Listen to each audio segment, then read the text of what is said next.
Hello my dear students, how are you all students. आज का ये जो वीडियो ये बहुत ही इंपॉर्टेंट है आपकी एग्जाम पॉइंट ऑफ व्यू से, क्योंकि आज हम लोग क्या करेंगे, आपकी जो डायरेक्ट टैक्स वाला पेपर है, पेपर नंबर 7 जो है आपका डायरेक्ट एंड इनडायरेक्ट टैक्स वाला पेपर, उसका जो एमसीक्यू बैंक है जो इंस्टीट्यूट ने प्रोवाइड किया है, इंस्टीट्यूट हमारा जो इंस्टीट्यूट है उसने जो एमसीक्यू प्रोवाइड किया है वो क्वेश्चन आज हम लोग रिवाइज करने वाले। ओके, ये जो क्वेश्चन है ये एक्चुअली इंस्टीट्यूट ने एक साल पहले प्रोवाइड किया था for the previous year 2023-2024, but don't worry, मैंने आप लोगों की एग्जाम के लिए इसे अमेंडमेंट कर लिया है, यानी कि प्रीवियस ईयर 2024-2025 के लिए मैंने इसे चेंज कर लिया है। ठीक है, ये एमसीक्यू जब आप ये वीडियो देख रहे हैं ये एमसीक्यू आपके पास होना चाहिए। ठीक है, इसका जो क्वेश्चन है वो मैं रीड करूंगा, आंसर आपको बताऊंगा और उसके पीछे क्या लॉजिक है वो भी मैं आपको बताऊंगा। ओके, तो मुझे लगता है कि ये एमसीक्यू जो है वो मैक्सिमम बच्चों के पास, यानी कि ऑलमोस्ट हर किसी के पास होगा और इसी से ही काफ़ी सारे क्वेश्चंस आते हैं, तो आपको ये एमसीक्यू जरूर एग्जाम से पहले रिवाइज करके जाना है।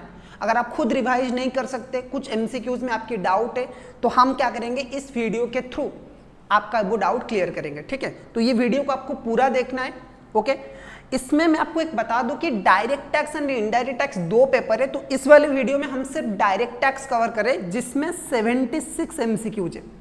आपका टोटल एमसीक्यू की अगर मैं बात करूं देन आपका टोटल एमसीक्यू है 181 एमसीक्यूज एंड उसमें से भी अगर मैं बात करूं तो 76 आर फॉर डायरेक्ट टैक्सेशन। तो ये 76 एमसीक्यूज हम लोग इस वीडियो में प्रैक्टिस करने वाले। ओके, चलो एक और चीज दो इंपॉर्टेंट नोटिफिकेशन है, वो ये है कि सर इसमें जो एमसीक्यू है वो सिस्टमेटिकली प्रोवाइड नहीं किया गया है, यानी कि पहले वो रेसिडेंशियल स्टेटस चैप्टर आएगा, उसके बाद आपका सैलरी चैप्टर आएगा, उसके बाद हाउस प्रॉपर्टी, ऐसे नहीं दिया गया है, रैंडमली प्रोवाइड किया गया है। तो आपको एक चीज समझ में आना चाहिए कि जब आप ये एमसीक्यू प्रैक्टिस कर रहे हो तो आपका पूरा सिलेबस कंप्लीट होना चाहिए, तभी आपको समझ में आएगा। सही है, चलो ओके। सो ये था कुछ बेसिक जो इंपॉर्टेंट पॉइंट्स है, वो आपको ये वीडियो देखने से पहले याद रहना चाहिए।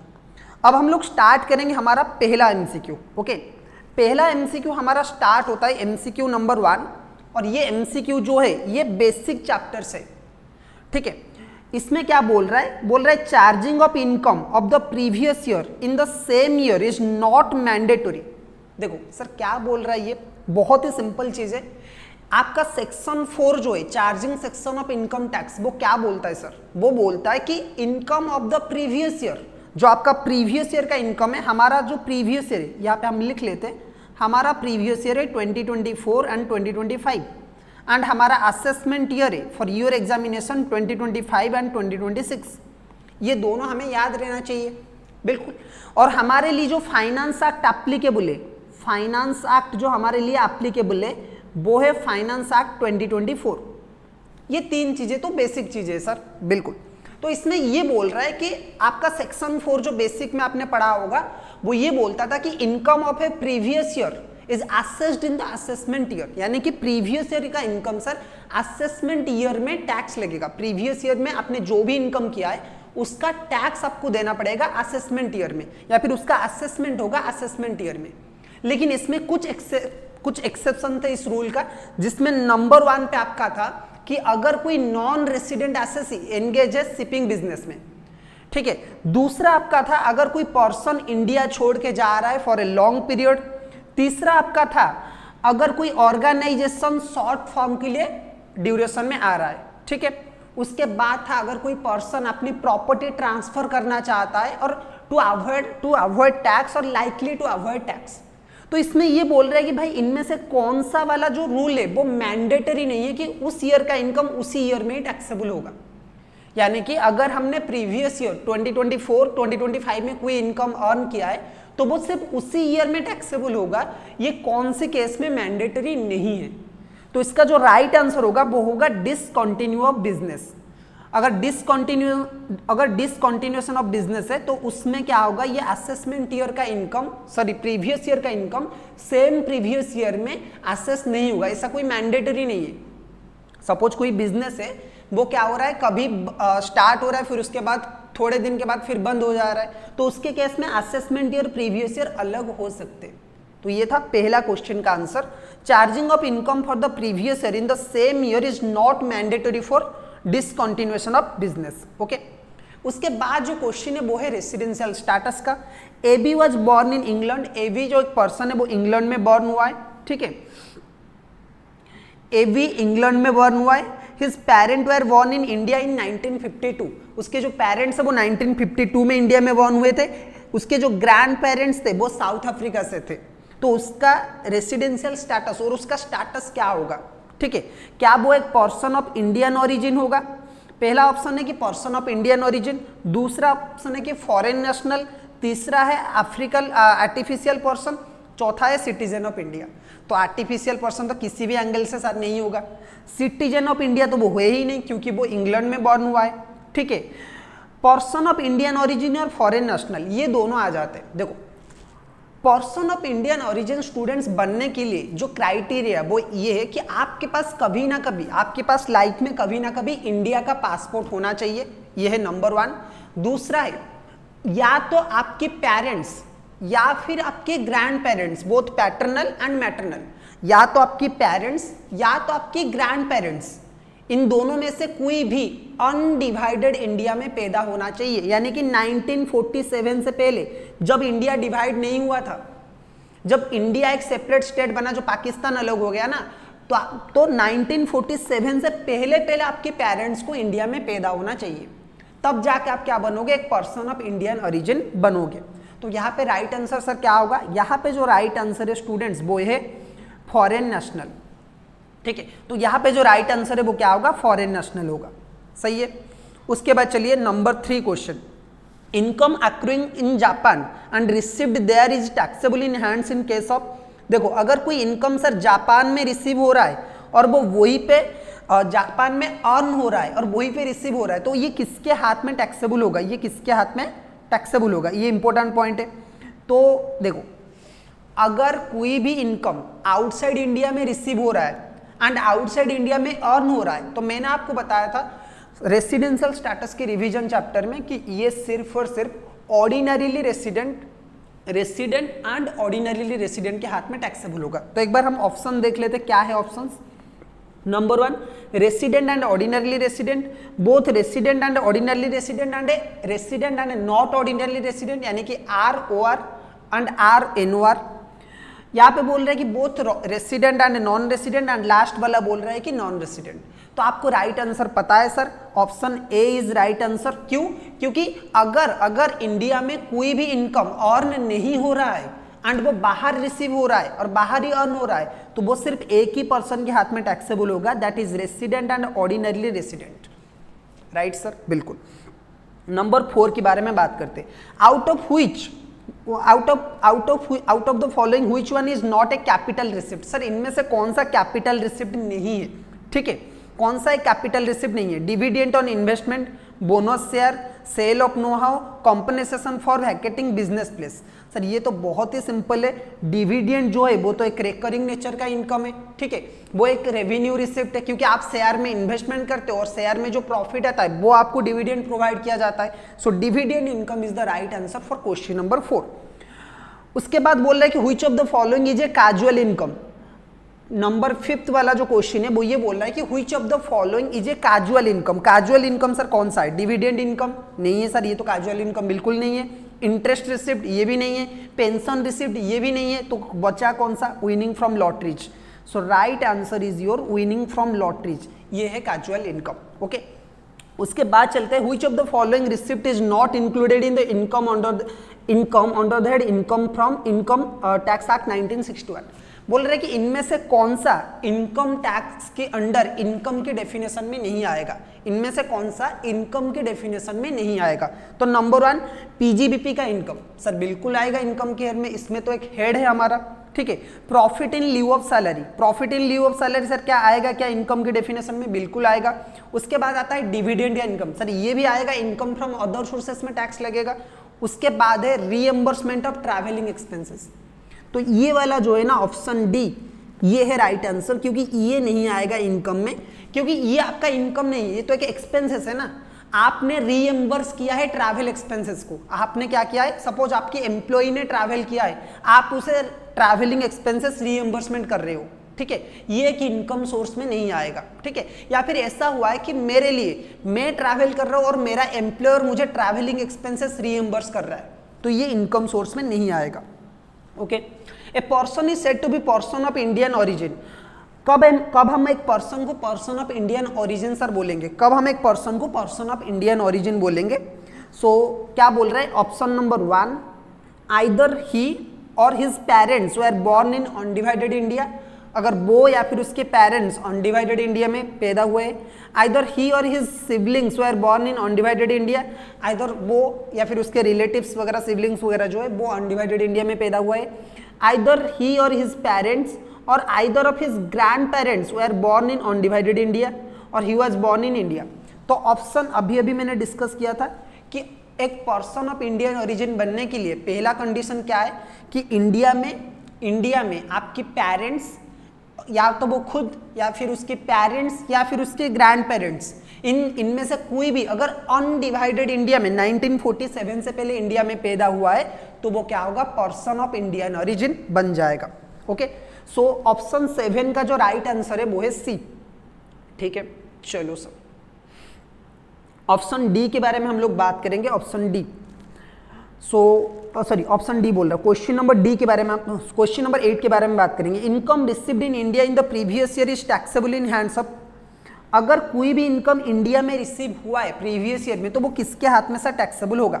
देखो सिंपल सा बात है, आपको एक चीज हमेशा याद रखना है रेसिडेंशियल स्टेटस चैप्टर में कि भाई अगर कोई भी इनकम इंडिया में रिसीव हुआ है टैक्सेबल फॉर ऑल एसएससी, कोई भी इनकम इंडिया में अर्न हुआ है तो भी टैक्सेबल फॉर ऑल एसएससी, कोई भी इनकम इंडिया में अर्न हुआ है या फिर डीम्ड टू बी अर्न हुआ है, received, deemed to be received और डीम्ड टू बी अर्न हुआ है, then also it is taxable in hands of all SSC.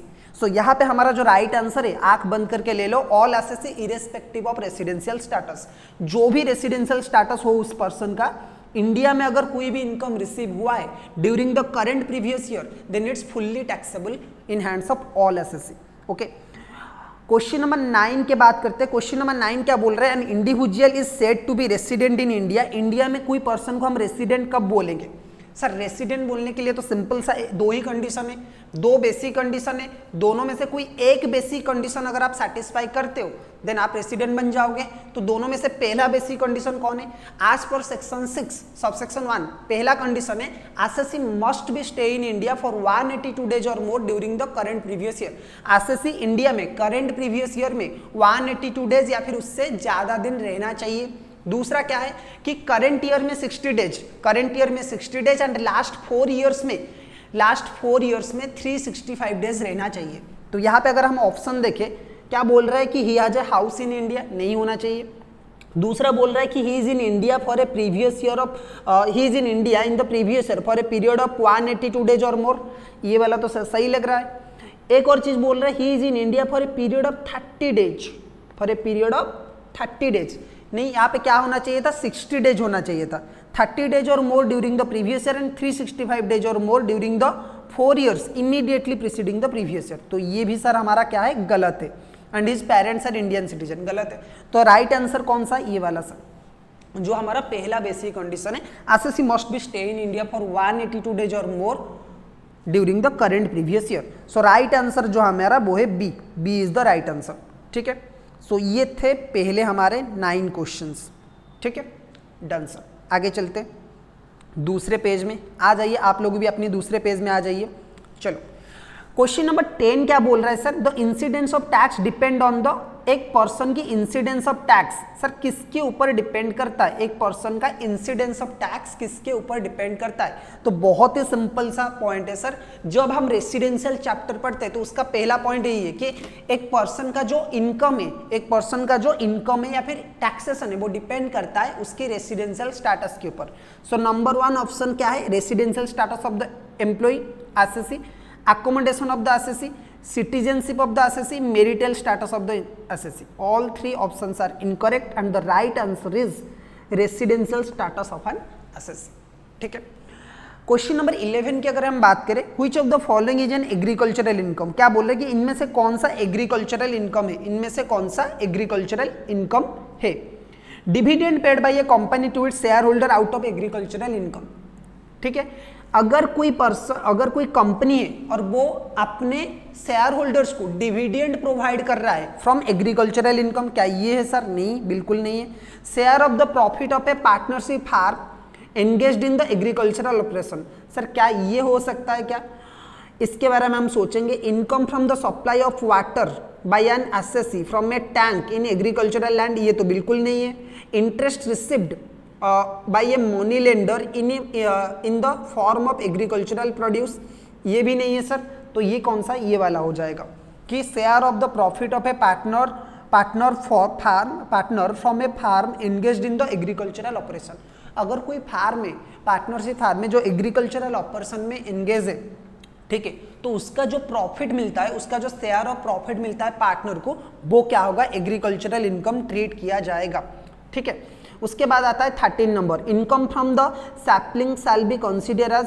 Income from the sapling क्या होगा सर? बिजनेस इनकम कंसीडर किया जाएगा या फिर एग्रीकल्चरल इनकम कंसीडर किया जाएगा, ठीक है, या फिर partly agricultural income and partly business income consider किया जाएगा, ठीक है, या फिर पार्टली एग्रीकल्चरल इनकम कंसीडर किया जाएगा, या फिर वो पूरा का पूरा नॉन एग्रीकल्चरल इनकम कंसीडर किया जाएगा, यानी कि income from other sources consider किया जाएगा। तो right answer is income from sampling, obviously agricultural income है। Number 14, an individual age 28 years born in India left for the first time for employment purpose employment in France in 30th October 2024. His visit outside India is for the first time. His residential status for the assessment year 2025-2026 will be. इसका status sir क्या होगा? एक बार देख लेते हैं हम लोग, बहुत ही सिंपल है। देखो, वो अक्टूबर में गया है, ठीक है। एक बार मैं यहाँ पे कैलकुलेशन करता हूँ। इंडिविजुअल, एक इंडिविजुअल जिसका एज 28 ईयर्स है, वो पहली बार इंडिया छोड़ के गया है। कौन सी डेट को सर? 30 अक्टूबर को वो गया है, यानी कि वो अप्रैल के महीने में 30 डेज था, मई के महीने में 31 था, जून के महीने में 30 डेज था, जुलाई के महीने में 31, अगस्त के महीने में 31, सितंबर के महीने में 30 डेज था एंड अक्टूबर के महीने में 30 डेज था, ठीक है। सो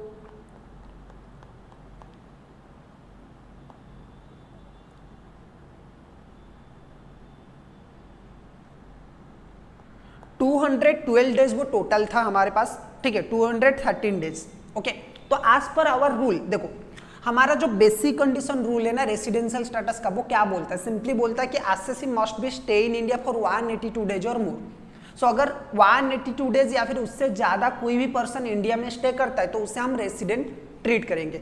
इसका जो दूसरा कंडीशन है 60 days in the current previous year and 365 days in last 4 years immediately preceding the previous year, इसके लिए कुछ रेस्ट्रिक्शंस है। इसमें क्या बोलता है कि भाई ये तीन लोगों के लिए क्या होगा, इस सेक्शन का थोड़ा सा रेस्ट्रिक्शन, मतलब थोड़ा सा एक्सेप्शन दिया गया है सेकेंड बेसिक कंडीशन का।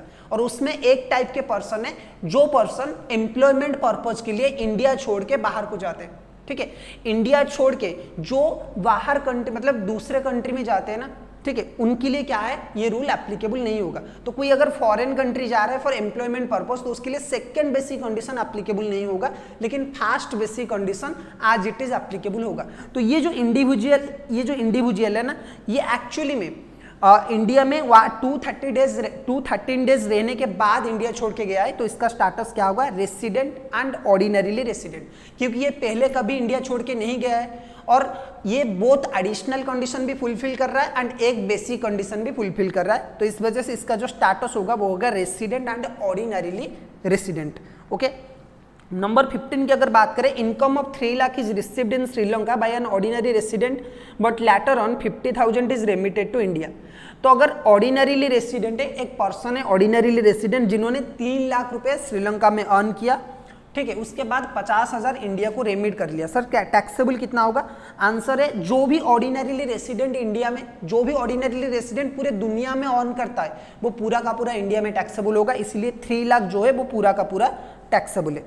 सो ऑर्डिनरी रेसिडेंट का पूरा इनकम वर्ल्ड ओवर में जितने भी इनकम है वो पूरा का पूरा इनकम ऑर्डिनरी रेसिडेंट का इंडिया में टैक्सेबल है। इस वजह से जो 3 लाख होगा ये इंडिया में पूरा का पूरा टैक्सेबल होगा। नंबर 16 की अगर हम बात करें, an individual is said to be resident in India in the previous year in which the February month has 29 if he stay in India in that year for a period of, कितना होगा sir, 182 days obviously, ठीक है। यहाँ पे हमारा जो फरवरी में यानी कि जो लीप ईयर है उसमें कोई भी रेगुलेशन वगैरह नहीं है कि ऐसा होना चाहिए, लीप ईयर में 183 डेज रहना चाहिए, नहीं है।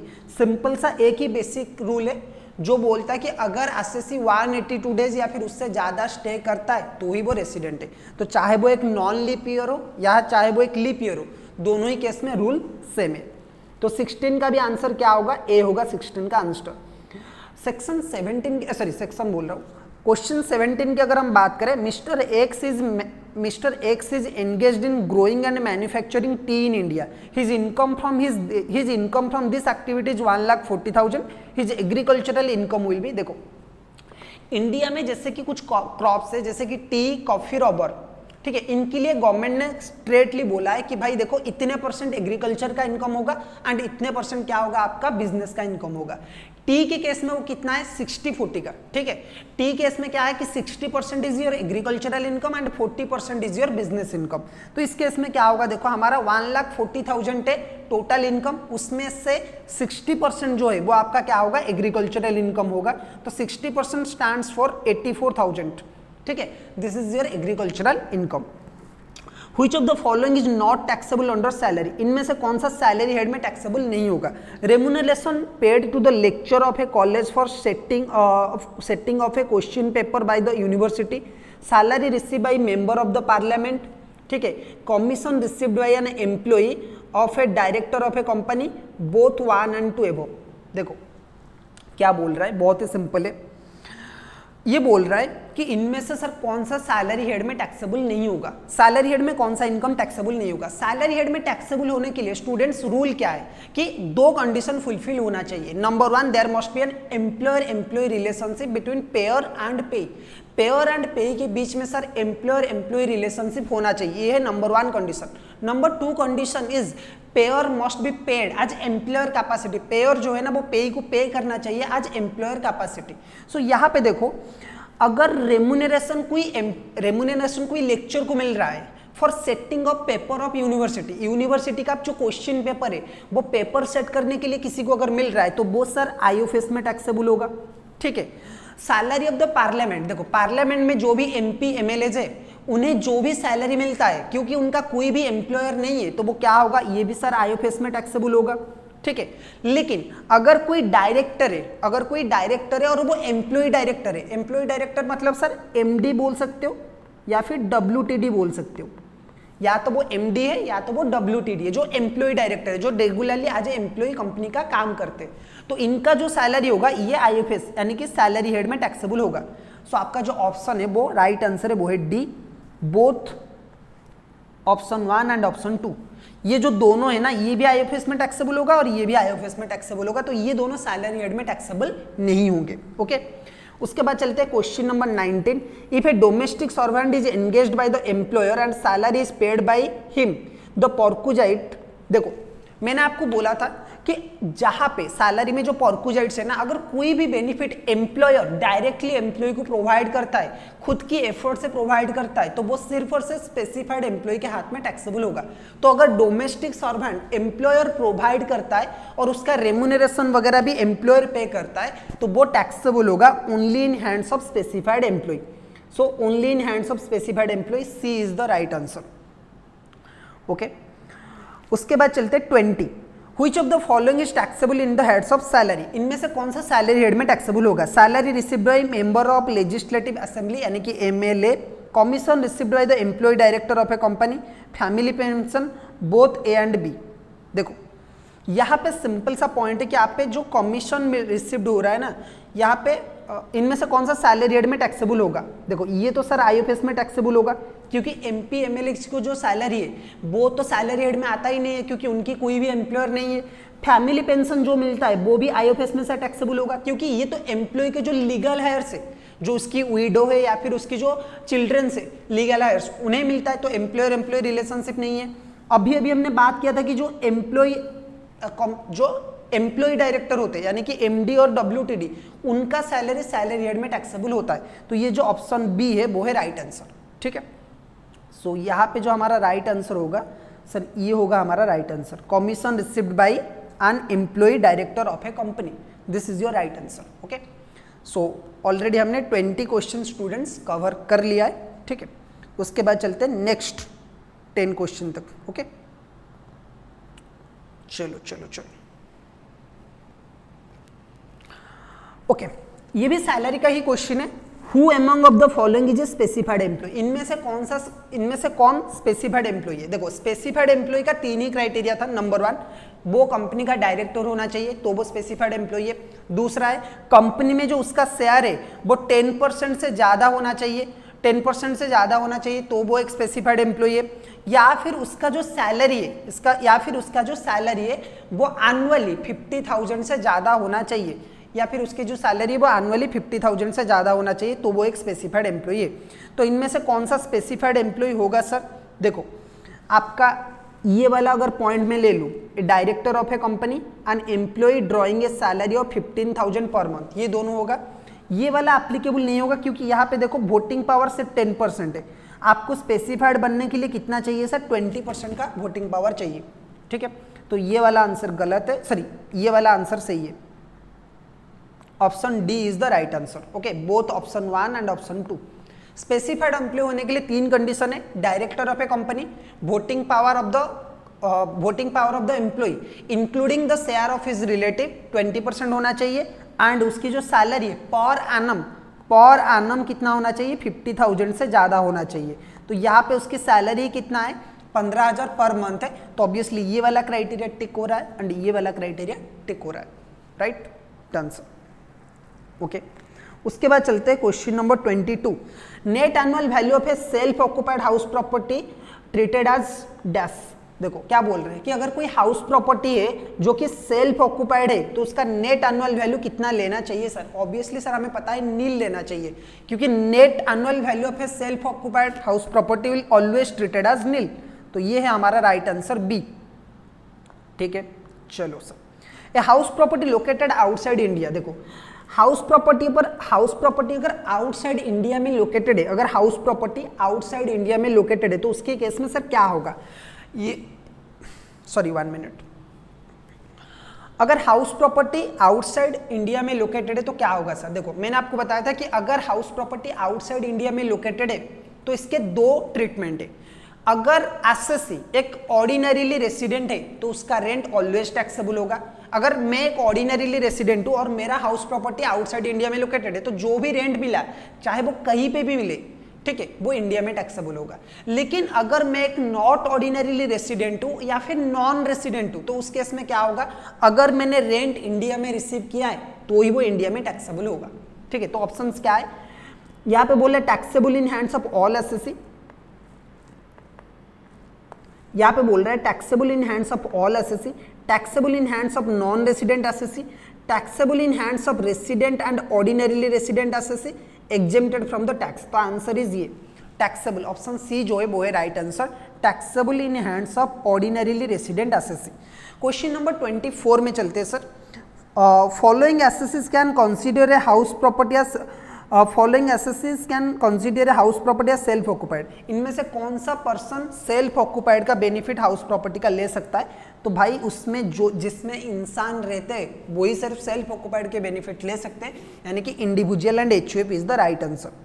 अगर ये क्वेश्चन आपके एग्जाम में आता है और वो 2 मार्क का आता है, सोचो लॉलीपॉप जैसे मिलता है ना बच्चों को, जितना खुश हो जाते हैं आप उतना ही खुश हो जाओगे, ओके। क्वेश्चन नंबर 25 की बात करेंगे। क्वेश्चन नंबर 25 क्या बोल रहा है? Which of the following deductions is not allowed in case of deemed to be let out house property. देखो which of the following deduction is not allowed in case of a deemed to be let out house property. House property के case में sir कौन कौन से deductions आपको नहीं मिलेंगे अगर वो एक deemed to be let out house property है?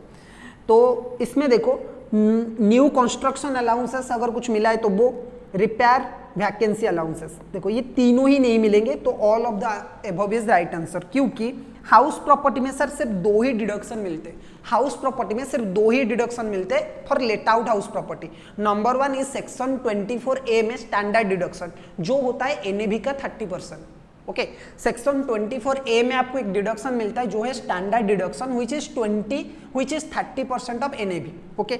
दूसरा जो मिलता है वो है 24B में जो सारे के सारे हाउस प्रॉपर्टीज के लिए मिलता है, चाहे वो लेट आउट हो चाहे वो चाहे वो सेल्फ ऑक्युपाइड हो चाहे वो लेट आउट हो, और जो होता है इंटरेस्ट ऑन बोरोड कैपिटल। ठीक है, तो ये इन दोनों को छोड़ के और कोई भी रिपेयर, मेंटेनेंस, इंश्योरेंस, इनका डिडक्शन आपको नहीं मिलेगा। ठीक है, ओके।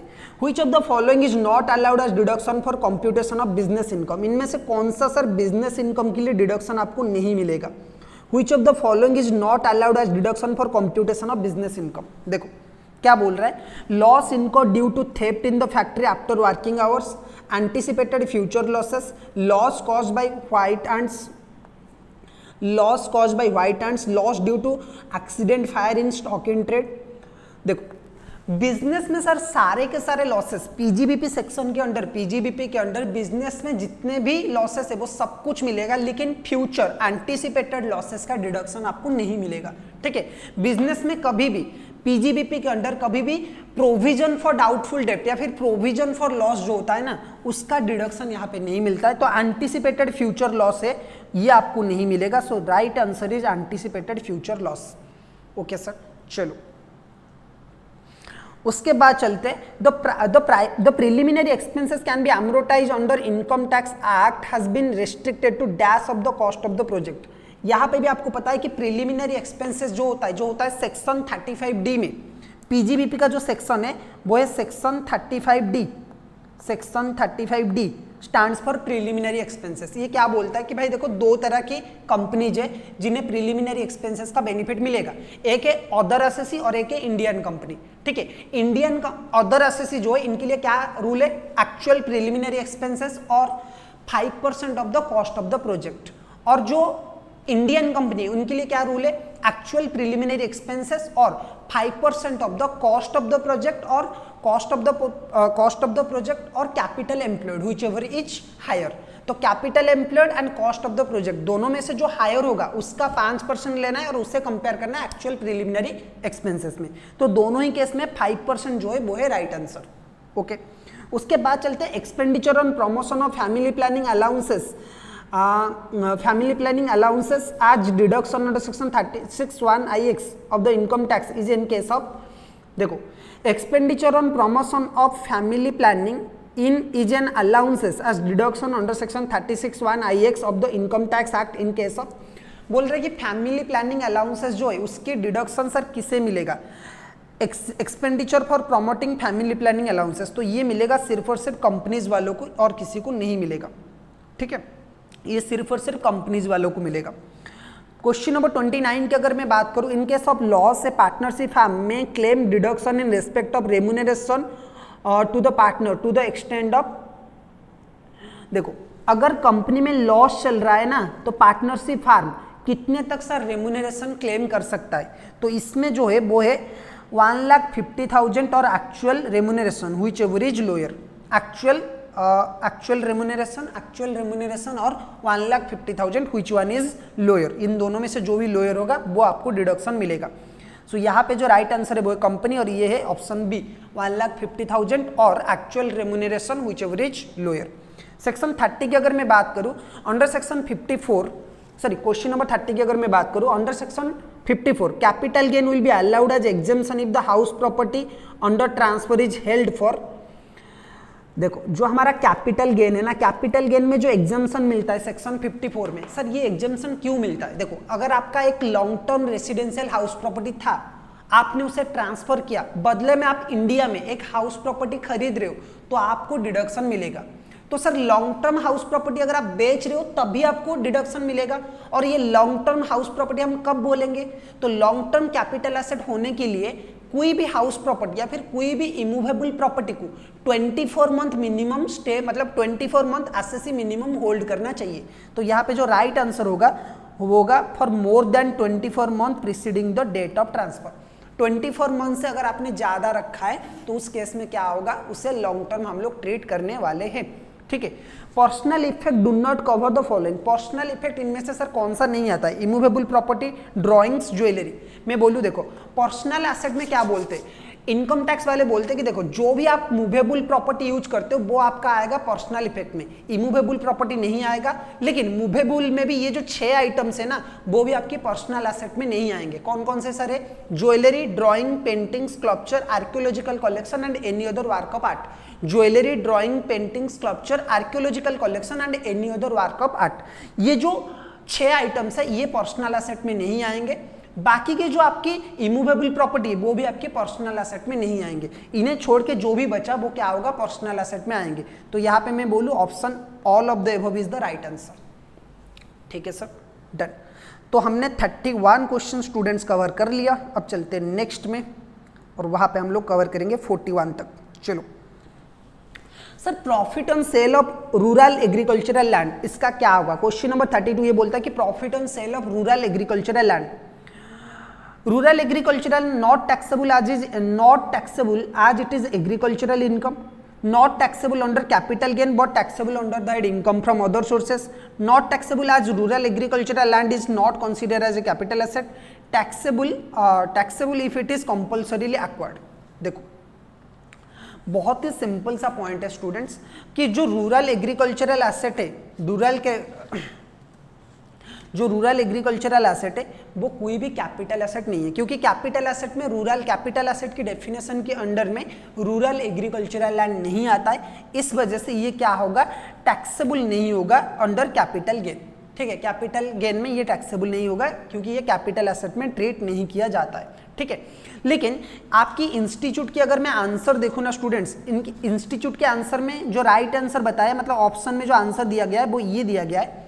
ठीक है, सो आप ये कर सकते हो। लेकिन जो इनकम फ्रॉम रूरल एग्रीकल्चरल की जो इनकम है वो एग्जेम्प्टेड नहीं है। कहीं पे ये नहीं लिखा गया कि रूरल एग्रीकल्चरल लैंड को अगर आप बेचते हो तो इसका इनकम एग्जेम्प्टेड है। तो मेरे हिसाब से जो राइट आंसर होगा वो क्या होना चाहिए? Not taxable under that capital gain but taxable under that income from other sources. ठीक है, सो ऑप्शन 32 के ये इंस्टीट्यूट का आंसर है और ये मेरा आंसर है। लेकिन अगर इंस्टीट्यूट वाले ये फॉलो कर रहे हैं तो आपको भी फॉलो करना चाहिए। ठीक है, सेक्शन 33 के सॉरी क्वेश्चन नंबर 33 की बात करते हैं। Cost of acquisition of self generated asset is nil, the exception is, देखो जो आपके सेल्फ जनरेटेड एसेट्स है, जो आपके सेल्फ जनरेटेड एसेट्स है वो क्या है? उनकी कॉस्ट ऑफ एक्विजिशन आपको नील लेना है। लेकिन इसमें एक्सेप्शन एक है और वो एक्सेप्शन क्या है सर? Bonus share. अगर बोनस शेयर आपने खरीदा है 1 अप्रैल 2001 से पहले, बोनस शेयर अगर आपको मिला है 1 अप्रैल 2001 से पहले तो ऑन द डेट ऑफ 1 अप्रैल 2001 जो भी उस शेयर का मार्केट वैल्यू होगा उसे आपको लेना है कॉस्ट ऑफ एक्विजिशन। ठीक है, बाकी जो goodwill, route permit, loom hours, इन सबका कॉस्ट कितना लेना है? नील लेना है। ठीक है, उसके बाद आता है 34 question. While computing the taxable interest on delayed compensation, a standard deduction is allowed at a rate of, देखो जब गवर्नमेंट आपकी प्रॉपर्टी कंपल्सरीली स्टूडेंट्स एक्वायर कर लेता है, जब गवर्नमेंट आपकी प्रॉपर्टी कंपल्सरीली एक्वायर कर लेता है और कंपनसेशन लेट में देता है, ठीक है, कंपनसेशन देने में गवर्नमेंट को डिले होता है तो गवर्नमेंट क्या करता है? इंटरेस्ट भी प्रोवाइड करता है, इंटरेस्ट आपको पे करता है। तो ये जो इंटरेस्ट है वो टैक्सेबल है, लेकिन इसमें आपको एक स्टैंडर्ड डिडक्शन मिलता है, वो है 50% का अंडर सेक्शन 57। और ये बाकी का जो 50% का इंटरेस्ट होगा वो होगा इनकम फ्रॉम अदर सोर्सेस में टैक्सेबल। सही है। The provision of section 56(2)(x) is applicable on, देखो प्रोविजन ऑफ सेक्शन 56(2)(x) यानी कि मैं बोलूं तो गिफ्ट वाला प्रोविजन, जो इनकम फ्रॉम अदर सोर्सेस में गिफ्ट वाला प्रोविजन है ना, वो किसके लिए सर एप्लीकेबल है? तो इसके बोलूं मैं ऑल एसएससी की, जो ऑल एसएससी है ना, चाहे किसी कंपनी को गिफ्ट मिले, चाहे किसी एचयूएफ को गिफ्ट मिले, चाहे किसी इंडिविजुअल को मिले, सबके लिए ये एप्लीकेबल है। तो ऑल एसएससी के लिए ये एप्लीकेबल होगा। Okay, while computing income from other sources deduction is not allowed for the assessee. देखो अब जब आप इनकम फ्रॉम अदर सोर्सेस में कोई भी income, so question number 35 students आपको समझ में आ गया कि जो गिफ्ट वाला प्रोविजन है, जब गिफ्ट मिलता है तो गिफ्ट अगर 50,000 से ज्यादा का है तो वो टैक्सेबल होता है। ठीक है, गिफ्ट वाला प्रोविजन आप लोगों ने पढ़ा होगा, तो गिफ्ट वाला जो प्रोविजन है वो किसके लिए एप्लीकेबल है? तो आंसर इज वो ऑल एसएससी के लिए एप्लीकेबल है। ओके, उसके बाद ये बोल रहा है कि जब भाई आप इनकम फ्रॉम अदर सोर्सेस में इनकम कंप्यूट कर रहे हो ना, तो आपको कौन से, मतलब आपको कौन से एक्सपेंसेस अलाउड नहीं होगा? Number 1 personal expenditure, number 2 direct tax, number 3 interest paid outside India without TDS. मैं बोलूँ तीनों में से कोई भी अलाउड नहीं होगा। अगर आपने बिना टीडीएस काटे बाहर में किसी को पेमेंट किया है ना तो भी वो अलाउड नहीं है। डायरेक्ट टैक्स तो ऐसे ही अलाउड नहीं होता है एंड कोई भी पर्सनल एक्सपेंडिचर आपको बिल्कुल भी अलाउड नहीं होगा। ठीक है, so your answer is all of the above, right answer. ठीक है, उसके बाद आता है gift received by an individual in certain circumstances is not taxable. One of them is, देखो गिफ्ट जब आप मिलता है, गिफ्ट आपको मिलता है तो वो कुछ कंडीशन में, कुछ स्पेशल केसेस में वो टैक्सेबल नहीं है। तो वो कंडीशन कौन कौन से? Number 1, any gift received from family friends, any gift received on the occasion of the marriage in the family, any gift received on the occasion of the marriage of the individual assessee. Okay, all of the above. तो मैं बोलूँ यहाँ पे simple सा point जो है वो क्या होगा सर? क्वेश्चन नंबर 37 का, क्वेश्चन नंबर 37 में है कि ये इंडिविजुअल एसेसी का, जब आपका खुद का मैरिज हो ना, any gift received on the occasion of the marriage of the individual एसेसी, तो यहाँ पे ये टैक्सेबल नहीं होगा। ठीक है, चलो क्वेश्चन नंबर 38 की बात करते हैं। Individual purchase a painting on first November 2024 for 5 lakh through the fair market, though the fair market value of the property is 5,25,000. Income taxable under section 56 to X is कितना होगा? देखो बोल रहे हैं कि सर एक इंडिविजुअल है, एक इंडिविजुअल ने क्या किया है, एक पेंटिंग खरीदा 5 लाख में, जबकि उसकी जो मार्केट वैल्यू था वो 5,25,000 का था। ठीक है, तो यहाँ पे देखो कि ये पेंटिंग क्या है, एक मूवेबल एसेट है, और मूवेबल एसेट अगर आपने लेस मतलब जो इनएडिक्वेट कंसिडरेशन होता है ना, अगर आपने इनएडिक्वेट कंसिडरेशन में खरीदा है, अगर आपने मूवेबल प्रॉपर्टी किसी से भी खरीदा है इनएडिक्वेट कंसिडरेशन में, and consideration market value minus consideration, उसकी मार्केट वैल्यू ज्यादा है, कंसिडरेशन कम है, तो market value minus consideration, market value मतलब एफएमबी माइनस कंसिडरेशन, अगर ये ग्रेटर देन 50K है, यानी कि ग्रेटर देन 50,000 है, तो ही ये टैक्सेबल है। जो डिफरेंस होगा दोनों के बीच में वो टैक्सेबल है। लेकिन अगर ये 50,000 से कम है तो ये एग्जेम्प्टेड है। तो यहाँ पे अगर मैं डिफरेंस की बात करूँ तो 5,25,000 माइनस 5 लाख, ठीक है, 5,25,000 माइनस 5 लाख, तो जो डिफरेंस है वो कितने का है सर? वो सिर्फ और सिर्फ 25,000 का है, which is less than equal to, which is less than, not less than equal to 50K। So यहाँ पे क्या होगा? यहाँ पे इट इज टैक्सेबल, ये कोई भी nil as it is not a gift, तो ये आपका जो बी है वो राइट आंसर है। ठीक है, उसके बाद बोल रहा है कि uncommuted pension received by a government employee. भाई पेंशन जो होता है वो दो तरह की होता है, एक होता है कम्यूटेड पेंशन और एक होता है अनकम्यूटेड पेंशन।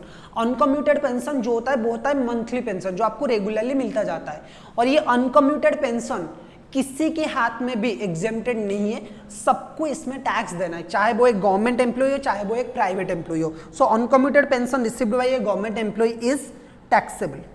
ओके, सो यहाँ पे 37 का आंसर जो है वो बी है, और ये भी बी है, 39 का, सॉरी 38 का बी है एंड 39 का भी बी है। ओके, उसके बाद आता है salary received by a partner from a firm is chargeable under that. मैंने आपको बोला था, बार बार बोला है कि भाई पार्टनर जो होता है, पार्टनर और पार्टनरशिप फार्म के बीच में एम्प्लॉयर एम्प्लॉय का रिलेशनशिप नहीं होता है। इसकी वजह से पार्टनर को कोई भी अमाउंट मिलता है, commission, remuneration, salary, bonus, interest, anything received by a partner from its partnership firm will be taxable under the head PGBP. So ये बिजनेस इनकम के हेड में टैक्सेबल होगा। ठीक है, चलो उसके बाद आता है interest credited to statutory provident fund. Interest credited to statutory provident fund, जो एसपीएफ होता है ना, स्टैट्यूटरी प्रोविडेंट फंड, उसमें जो भी इंटरेस्ट क्रेडिट हुआ है सर वो क्या होगा? वो फुल्ली एग्जेम्प्टेड होगा। ठीक है, interest credited to recognise provident fund, आपको पता है कि अगर आरपीएफ को एम्प्लॉयर का कोई भी इंटरेस्ट क्रेडिट होता है तो वो क्या होगा?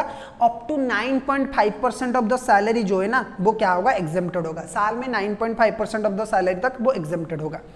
The basis of chargeability of income under that income from house property is rental income, annual value, value fix by the government, non of the above. तो आप जो आंसर है वो क्या होगा? एनुअल वैल्यू, क्योंकि हाउस प्रॉपर्टी में जो टैक्स लगता है वो किसके ऊपर लगता है सर? एनुअल वैल्यू के ऊपर लगता है।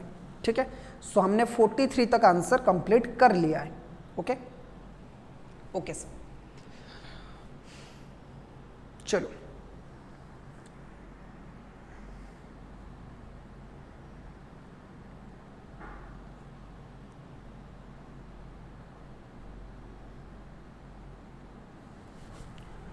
चलो एक बात करते हैं, क्वेश्चन नंबर 44 एक इंपॉर्टेंट क्वेश्चन है, अगर एग्जाम में आता है तो थोड़े सा कंफ्यूज हो सकते हैं। इंपॉर्टेंट टिक कर लो। क्यों इंपॉर्टेंट है सर? बाकी के क्वेश्चन इंपॉर्टेंट नहीं है? नहीं, बाकी के क्वेश्चन बहुत सिंपल है, एक दो बार अगर आप रट्टा भी लगा लो ना तो ये क्वेश्चन हो जाएंगे। ये क्वेश्चन थोड़ा सा टफ है। देखो, मिस्टर ए ने बोरो किया कितने रुपए सर? 5 लाख रुपए उसने बोरो किया at a rate of 12% per annum on 1 अप्रैल 2016। 1 अप्रैल 2016 में इसने क्या किया? 5 लाख रुपए बोरो किया at a rate of 12% for construction of house property, यानी कि ये हाउस प्रॉपर्टी लोन है। ठीक है, house property was completed on 15 मार्च 2024।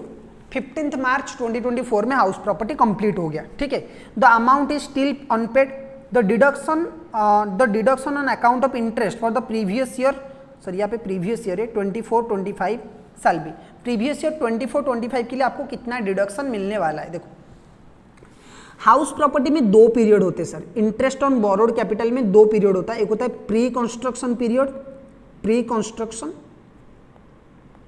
ठीक है, और एक होता है पोस्ट कंस्ट्रक्शन। ठीक है, एक बार ध्यान से सुनिए, एक होता है प्री कंस्ट्रक्शन और एक होता है post construction. Sir post construction period कब स्टार्ट होता है? बहुत ही सिंपल है, जब प्री पीरियड खत्म हो जाता है तो पोस्ट स्टार्ट होता है। प्री पीरियड सर कब से स्टार्ट होता है? जब आपने लोन लिया है, ठीक है, वहां से लेके जिस दिन आपका घर कंप्लीट हुआ ना, जिस दिन आपका हाउस प्रॉपर्टी कंप्लीट हुआ, कंप्लीट कब हुआ सर? 15 मार्च 2024। ठीक है, जब आपका घर कंप्लीट हुआ उसका प्रीसीडिंग 31 मार्च। तो हमारा जो ये कंप्लीट हुआ है वो कौन सी ईयर में कंप्लीट हुआ है? 2023-2024 में कंप्लीट हुआ है, राइट। तो इसका प्रीसीडिंग 31 मार्च यानी कि 31 मार्च 2023, यहां तक आपका प्री पीरियड इंटरेस्ट चलेगा।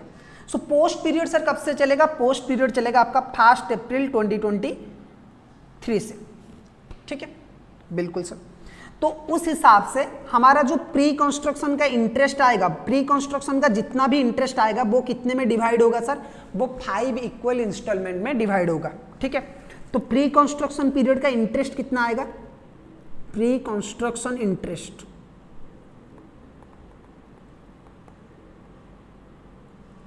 प्री कंस्ट्रक्शन इंटरेस्ट देखो 2016-17, 2016-17 में है, 17-18 में है, 18-19, 19-20, 20-21, 21-22, ठीक है, एंड 22-23, 22-23, ठीक है। ये है प्री कंस्ट्रक्शन का पूरा इंटरेस्ट। ठीक है, हर साल आपको इंटरेस्ट कितना देना है सर? 12% देना है। ठीक है, यानी कि 60,000। यहाँ पे भी आपको 60K देना है, यहाँ पे भी आपको 60K देना है, यहाँ पे भी आपको 60K देना है, यहाँ पे भी आपको 60K देना है, 60, 60, 60। सो टोटल इंटरेस्ट की अगर मैं बात करूँ 1, 2, 3, 4, 5, 6, 7, 4,20,000 का। ठीक है, देखो 4,20,000 ये है आपका प्री कंस्ट्रक्शन का इंटरेस्ट, 4,20,000। समझ में आया? देखो बहुत ही सिंपल है।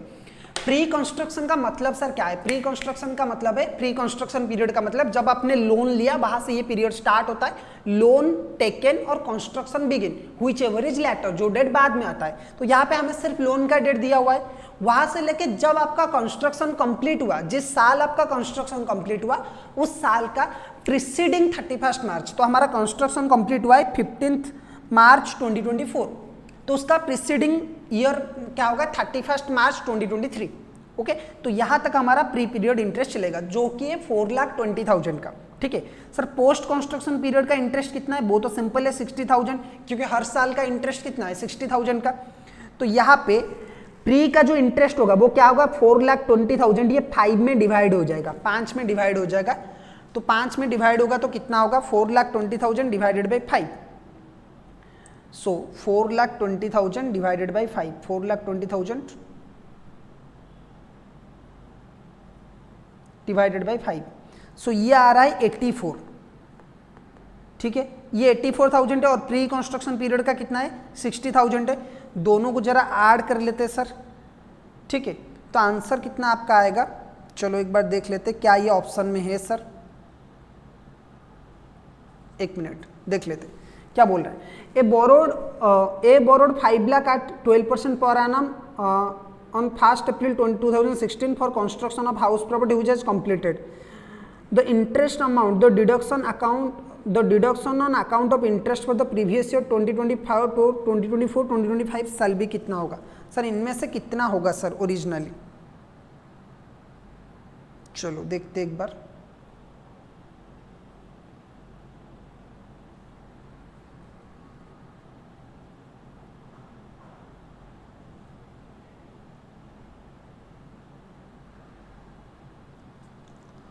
स्टूडेंट्स यहाँ पे क्वेश्चन में मुझे लगता है थोड़ा सा गलत है, क्योंकि यहाँ पे आंसर होना चाहिए 1,44,000 का।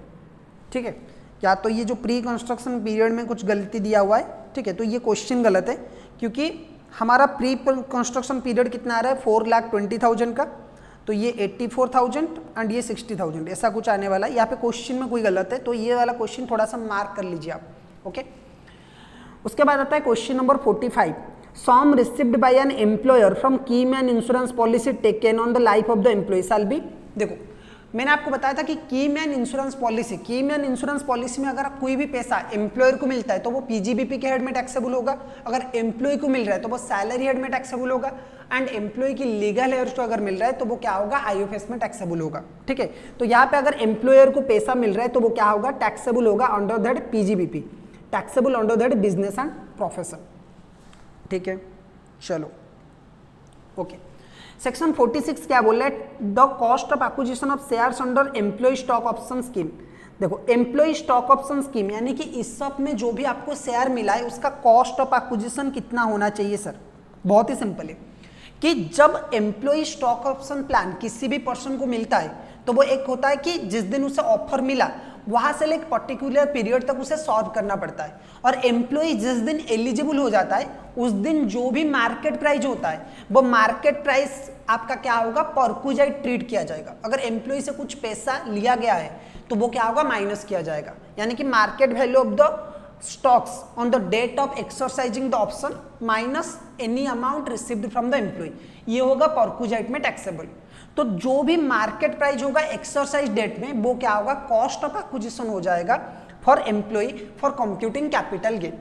तो यहाँ पे fair market value on the date of exercising the option, आपका जो सेकंड ऑप्शन है वो है राइट आंसर। ठीक है, उसके बाद बोला capital gain arising from the compulsory acquisition of urban agricultural land. अगर अर्बन एग्रीकल्चरल लैंड का एक्विजिशन हुआ है, कंपल्सरी एक्विजिशन हुआ है, तो उसके हाथ में सर क्या होगा टैक्सेबल होगा। ठीक है, क्योंकि अर्बन एग्रीकल्चरल लैंड क्या है कैपिटल एसेट की डेफिनेशन में आता है, जबकि rural agricultural land capital asset की डेफिनेशन में नहीं आता है। ओके, उसके बाद आता है सेक्शन 49। सेक्शन 49 सर क्या बोल रहा है? Sorry section 48 where the entire block of the depreciable asset is transferred after 36 months there will be।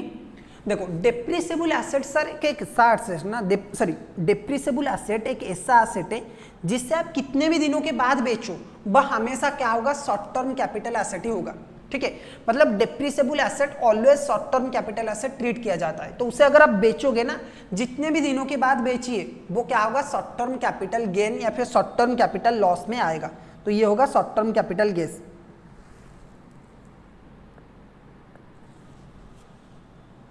ये होगा शॉर्ट टर्म कैपिटल गेन नहीं होगा, शॉर्ट टर्म कैपिटल गेन और लॉस कुछ भी हो सकता है depending upon situation. Okay, exemption under section 54F shall not be allowed if the assessee on the date of transfer owns any residential house property in India, any residential house property more than one residential house property in India। Section 54 क्या बोलता है sir? देखो section 54 एक capital gain का exemption section है जिसमें ये बोला जाता है कि अगर एसेसी ने कोई भी एसेट बेचा है, कोई other asset other than residential house property, suppose आपने गोल्ड बेचा है, सपोज आपने कोई लैंड बेचा है, कुछ भी बेचा है आपने, अदर देन कोई भी लॉन्ग टर्म एसेट बेचा है अदर देन हाउस प्रॉपर्टी को छोड़ के अगर आपने कोई भी एसेट बेचा है ना, तो उस एसेट को बेचने के बाद जो भी आपका प्रॉफिट आया, अगर आप उस प्रॉफिट से यानी कि अगर उस कैपिटल गेन से आप एक नया हाउस प्रॉपर्टी खरीदते हो तो आपको एग्जेम्पशन मिलेगा, लेकिन कंडीशन है कि आपका more than one residential house property नहीं होना चाहिए on the date of transfer. Okay, उसके बाद आता है section 50, income under the head income from other sources is taxable on due basis, receipt basis, जो income from the house property है वो कौन सी बेसिस पे टैक्सेबल होगा? नंबर 1 है ड्यू बेसिस, नंबर 2 है रिसिप्ट बेसिस, नंबर 3 है on the basis of methods of accounting regularly employed by the assessee, none of the above. So answer C is the right answer, on the basis of method of accounting regularly followed by the assessee. चाहे वो mercantile system हो सकता है, चाहे वो cash basis of accounting हो सकता है, दोनों में से कोई भी हो सकता है। ओके, उसके बाद बोल रहा है winning from lotteries, crossword puzzle, horse race and other races, card games etcetera are casual income and hence fully exempted up to 5 lakh, fully taxable, none of the above. देखो कोई भी अगर आप कैजुअल इनकम वगैरह विन करते हो ना, चाहे वो कार्ड गेम हो, चाहे वो लॉटरी हो, चाहे वो बेटिंग हो, वो फुल्ली टैक्सेबल है विदाउट एनी एग्जेम्पशन। ओके, आदि receive 70,000 from his friend on the occasion of the birthday. देखो आदि ने 70,000 रिसीव किया उसके दोस्त से on the occasion of his birthday, उसके बर्थडे पे 70,000 रिसीव किया उसने। तो सर ये तो एक गिफ्ट है, इसका क्या होगा सर? देखो आप चाहे किसी से भी गिफ्ट रिसीव करो, अगर वो 50,000 से ज्यादा है तो वो पूरा का पूरा अमाउंट क्या होगा? टैक्सेबल हो जाएगा। लेकिन अगर आप अपने मैरिज के टाइम पे गिफ्ट रिसीव करते हो तो वो टैक्सेबल नहीं होगा। तो यहाँ पे ये होगा entire amount is taxable, entire 70,000 is taxable. Section 53 क्या बोल रहा है sir? Commission received by A director of a company charge under the head. अगर कोई डायरेक्टर कमीशन रिसीव कर रहा है तो वो कौन सी हेड में सर चार्जेबल होगा? अदर सोर्स की हेड में टैक्सेबल होगा वो। Okay, casual income received by N assessee. Casual income अगर किसी भी असेसी को मिलता है तो मैंने आपको बोला है कि ये पूरा का पूरा टैक्सेबल होगा। तो आईएफएस के जो क्वेश्चन होते हैं वो स्टूडेंट्स बहुत ईजी होते हैं। Okay, mister x minor daughter on 50,000 from A special talent, this income will be club with. देखो अगर माइनर चाइल्ड कुछ इनकम कर रहा है ना तो वो पेरेंट्स के हाथ में क्लब होगा। सर किसके हाथ में क्लब होगा? जिसका इनकम, चाहे वो मदर हो या फिर फादर हो, जिसका income other than minor child's income is higher, चाहे वो मम्मी का इनकम हो या फिर पापा का इनकम हो, जिसका अदर इनकम ज्यादा है बिफोर क्लबिंग, उसके हाथ में क्लब होगा। लेकिन 3 केसेस में माइनर चाइल्ड का इनकम क्लब नहीं होगा। तीनों केसेस में क्या होगा? माइनर चाइल्ड का इनकम अपने पेरेंट्स की इनकम के साथ क्लब नहीं होगा। तो ये तीनों केसेस क्या क्या है? Number 1, if the child earn any income due to manual work, अगर कोई जो बच्चा है वो मैनुअल वर्क करके कोई इनकम कर रहा है तो वो क्लब नहीं होगा। If income is due to special skills and talent, अगर कोई स्पेशल टैलेंट है बच्चे में और वो कुछ इनकम कर रहा है तो वो क्लब नहीं होगा। एंड उसके बाद आता है अगर जो चाइल्ड है वो सफर कर रहा है फिजिकल डिजेबिलिटी से तो उसके केस में भी जो भी इनकम है वो क्लब नहीं होगा। तो यहाँ पे ये क्लब नहीं होगा। ठीक है, it will not clubbed. Okay, income arising to a minor marriage daughter shall be, अगर कोई माइनर मैरिज डॉटर है तो उसका इनकम सर कैसे ट्रीट किया जाएगा? माइनर मैरिज डॉटर का जो भी इनकम है ना वो अपने पेरेंट्स के हाथ में क्लब होगा जिसका इनकम हायर है। Okay, clubbed in the income of the parent whose income is higher, चाहे वो माइनर मैरिज डॉटर हो चाहे वो माइनर अनमैरिड डॉटर हो, दोनों ही केस में वो पेरेंट्स के हाथ में क्लब होगा। उसके बाद आता है unabsorbed business loss can be carry forward. Unabsorbed business loss, जो बिजनेस लॉस है ना अगर वो अनअब्जॉर्ब्ड है तो वो कितने साल के लिए सर कैरी फॉरवर्ड हो सकता है? तो business loss simply students 8 year के लिए कैरी फॉरवर्ड हो सकता है। Deduction under section 80 JJA, deduction under section 80 JJA। JJ section को आपको कैसे याद रखना है? जीव जंतु आओ। ओके, तो JJA इसका जो डिडक्शन है वो क्यों मिलता है sir? In deduction under section 80 JJ is available if assessee is engage in scientific research और setup an industrial undertaking in backward area, is engaged in agricultural business or is engaged in the business of collecting and processing biodegradable waste। सो आपको पता है कि जीव जंतु आओ इसका मतलब क्या है कि अगर एसएससी एंगेज्ड है बायोडिग्रेडेबल वेस्ट में, वेस्ट की बिजनेस में, तो ये उसके हाथ में एग्जेम्प्टेड होगा। Okay, maximum limit of deduction under section TTA। TTA को आपको कैसे याद रखना है? थोड़ा थोड़ा आमदनी। TTA को याद रखना है थोड़ा थोड़ा आमदनी। तो यहाँ पे अगर आपका सेविंग बैंक अकाउंट है और उसमें से आपको इंटरेस्ट मिलता है तो 10,000 तक आपको क्या मिलेगा? डिडक्शन मिलेगा। Okay, advance tax is required to be paid by assessee all assessee only if the estimated advance tax liability. देखो एडवांस टैक्स कब आपको पे करना है? जब आपका टैक्स लाइबिलिटी 10,000 से ज्यादा हो। तो 10,000 और मोर अगर है तो आपको एडवांस टैक्स लाइबिलिटी पे करना है। ठीक है, TDS is not required to be deducted under section 194A if the amount of interest on loan does not exceeds अगर इंटरेस्ट लोन 5,000 से सर कम है तो आपको टीडीएस डिडक्ट करने की कोई भी जरूरत नहीं है sir. Okay, on salary the tax is required to be deducted at the time of payment. जो सैलरी होता है ना, सैलरी केस में टैक्स आपको कब डिडक्ट, मतलब टीडीएस आपको कब डिडक्ट करना है, at the time of payment. क्योंकि नॉर्मली टीडीएस सर कब डिडक्ट किया जाता है, at the time of payment और at the time of crediting to the bank account of the assessee. At the time of the crediting to the employee और at the time of payment, दोनों में से which ever is earlier होता है तब payment किया जाता है। लेकिन सैलरी केस में क्या होगा, eight the time of payment आपको किया जाएगा, डिडक्ट किया जाएगा। Where assessment has not been completed, the belated income tax return for the assessment year 2025-2026 can be filed. Sir belated return हम कब तक फाइल कर सकते हैं? belated return फाइल करने का जो लास्ट डेट होता है वो होता है 31 December of the previous year, 31 December of the assessment year. So हमारा सर असेसमेंट ईयर कौन सा है? हमारा लिए असेसमेंट ईयर है 2025-2026। सो इसका 31 दिसंबर यानी कि 2025 का 31 दिसंबर 2025 इस डेट से पहले पहले आपको बिलेटेड रिटर्न फाइल करना है। Okay, when assessment has not been completed revise return can be file within the dash date from the end of the previous year.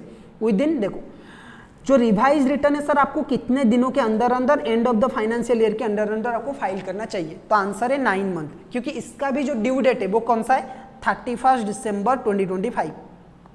ठीक है, जब असेसमेंट कंप्लीट नहीं हुआ है तो रिवाइज रिटर्न आप कब तक फाइल कर सकते हो? 31 दिसंबर 2025 तक, यानी कि प्रीवियस ईयर जब एंड होता है ना, 1 अप्रैल 2025 से 31 दिसंबर 2025, ये कितने महीने का टाइम होता है? 9 मंथ का टाइम होता है। ठीक है, clubbing provision under section 64(1) VI are applicable where the asset is transfer by an individual for inadequate consideration to, कौन सा पर्सन होगा ये?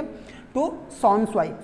ठीक है, ये वाला सेक्शन कभी कभी आ सकता है, इसको आपको याद रखना है, इसका और कोई ऑप्शन नहीं है। ठीक है, अगर कोई भी इंडिविजुअल इनएडिक्वेट कंसिडरेशन में अपनी प्रॉपर्टी ट्रांसफर करता है सॉन्स वाइफ को, तो जो भी ट्रांसफरर है उसके हाथ में क्या होगा? क्लबिंग प्रोविजन एप्लीकेबल होगा, उसके हाथ में उस एसेट के रिलेटेड जो भी इनकम है वो क्लब होगा। ठीक है, उसके बाद आता है यहाँ पे क्वेश्चन आई थिंक मिसिंग है, सेक्शन 67 वाला क्वेश्चन, सेक्शन 67 वाला क्वेश्चन सॉरी यहाँ पे मिसिंग है। वो था, कौन सा क्वेश्चन था? Loss on account of the owning and maintaining of resources can be carry forward. ये वाला जो क्वेश्चन था ये था कि लॉस अगर हो रहा है from owning and maintaining of resources तो वो कितने साल के लिए कैरी फॉरवर्ड हो सकता है? तो आंसर इज 4 ईयर्स। ओके, 68 की अगर मैं बात करूं तो 68 क्या है? तो maximum period for which speculation loss can be carry forward. जो स्पेकुलेटिव बिजनेस लॉस है वो सर कितने महीने के लिए कैरी फॉरवर्ड हो सकता है, मतलब कितने साल के लिए? Answer is 4 years. Deduction under section 80C in respect of LIP, life insurance policy, वो कितना मिल सकता है sir? Contribution to provident fund etcetera is allowed to assessee, individual who is resident और नॉन रेसिडेंट, तो यहाँ पे सिर्फ इंडिविजुअल को ये मिलेगा और किसी को, सॉरी इंडिविजुअल एंड HUF को मिलेगा और किसी को नहीं मिलेगा। जो 80C, जो सेक्शन 80C है उसका जो डिडक्शन है वो सर किसे मिलेगा? सिर्फ इंडिविजुअल एंड HUF को मिलेगा। ठीक है, ओके, देखो deduction under section 80D, D for आपको कैसे याद रखना है? डी फॉर दवाई, यानी कि मेडिकल एक्सपेंडिचर अगर आपने कुछ किया है, मेडिकल इंश्योरेंस वगैरह आपने पेमेंट किया है तो आपको डिडक्शन मिलेगा। ठीक है, तो इसमें क्या क्या सर आएगा? इसमें लाइफ इंश्योरेंस कॉर्पोरेशन आएगा, जनरल इंश्योरेंस कॉर्पोरेशन आएगा, या फिर कुछ भी नहीं आएगा? तो यहाँ पे सिंपल सा पॉइंट है कि जनरल इंश्योरेंस जो होता है ना, जनरल इंश्योरेंस कॉर्पोरेशन और any other insurance provided by IRDA, तो कोई भी इंश्योरेंस अगर आपको मेडिकल इंश्योरेंस दे रहा है तो उसका डिडक्शन आपको मिलेगा। Rebate under section 87 is applicable to individuals और सॉरी रेसिडेंट इंडिविजुअल्स। ठीक है, रिबेट अंडर सेक्शन 87A जो है ना वो सिर्फ और सिर्फ रेसिडेंट इंडिविजुअल वालों को मिलने वाला है। Deduction under section 80JJA, deduction under section 80JJ मतलब ज्यादा आदमी आओ, यानी कि अगर न्यू एम्प्लॉयमेंट है इंडियन कंपनी है तो उससे क्या मिलेगा? ये डिडक्शन मिलेगा। ठीक है, तो सेक्शन 72 की अगर मैं बात करूं, any assessee to who section 44AB apply, जिसे टैक्स ऑडिट एप्लीकेबल है और वो न्यू कंपनी है, वो इस सेक्शन का डिडक्शन ले सकता है। The maximum amount which can be donated in cash for claiming deduction under section 80G, अगर आपको डोनेशन देना है तो उसका डिडक्शन, उसका मैक्सिमम कितना आप कैश में दे सकते हो सर? तो आंसर इज 2000। जब आपको डोनेशन के लिए डिडक्शन चाहिए तो मैक्सिमम अमाउंट आप कितने कैश में डोनेशन दे सकते हो, तो answer is 2000. Where a member of a HUF has converted or transfer his self-acquired property for inadequate consideration to joint family property, the income arising therefrom is taxable in hands of the transferor member. In hands of the transferor member. अगर कोई member अपना house property HUF के नाम पे कर रहा है तो उसमें से जो भी इनकम आएगा वो हाउस प्रॉपर्टी के नाम पे, मतलब वो एक मेंबर के नाम पे क्लब होगा. ठीक है. Advance tax shall be payable by any person in respect of current income. Advance tax किसे देना चाहिए सर? जिसका टैक्स लाइबिलिटी 10,000 से ज़्यादा है. जिसकी टैक्स लाइबिलिटी सर कितना है? 10,000 से ज़्यादा है. ठीक है. Liability to deduct TDS at liability to deduct tax at source in case of income from the interest on securities arise at the time of payment of the interest. ये है right answer. Sorry, यहाँ पे credit होगा ना, credit ये होगा आपका right answer. Credit of the interest to account of the payer, interest payable और payment thereof whichever is earlier. जब पेमेंट हो रहा है या फिर अकाउंट क्रेडिट हो रहा है तो होगा आपका राइट आंसर.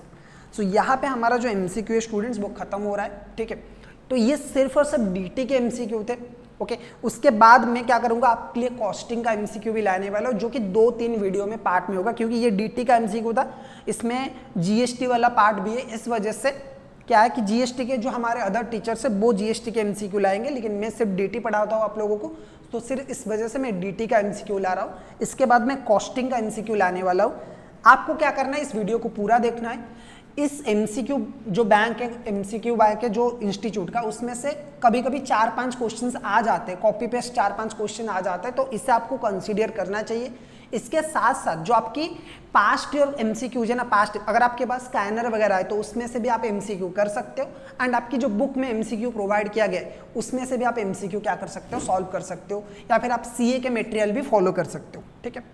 तो आज की वीडियो में बस इतना ही. हम फिर मिलेंगे. Till then keep learning.